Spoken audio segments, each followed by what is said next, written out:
কি গো, শপিং এ যাবো না আমরা? পাশের বাড়ির ভাবির তো সব কেনাকাটা শেষ। ও গো, শুনছো, আমায় নিয়ে কবে যাবে তুমি? গরিব মানুষের আবার শপিং? মুখ ঢাকতে গেলেই পুটকি দেখা যায়।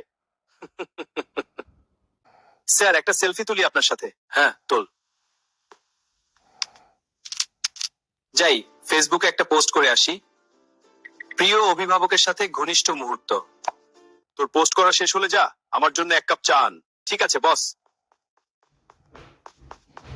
দেখতে দেখতে তোমার ছুটির 3 মাস ফুরিয়ে গেল। স্বামী পাশে থাকলে টাকা থাকে না, আর টাকা থাকলে স্বামী পাশে থাকে না। কান্না করো না, আমি আমাদের স্বপ্ন পূরণ করে দেশে আসব। তখন দুজন একসাথে থাকবো। 20 বছরে কই একবার বাড়ি আসে আবার চলে যাও, এভাবে কি জীবনটা শেষ হবে? বিদেশ যাইও বন্ধু, তুমি আমায় ভুলো না, চিঠি দিও, পত্র দিও, জানাইও ঠিকানা রে, জানাইও ঠিকানা। অবল আরো সরল প্রাণে ব্যথা দিও না, চিঠি দিও, পত্র দিও, জানাইও ঠিকানা রে, জানাইও ঠিকানা।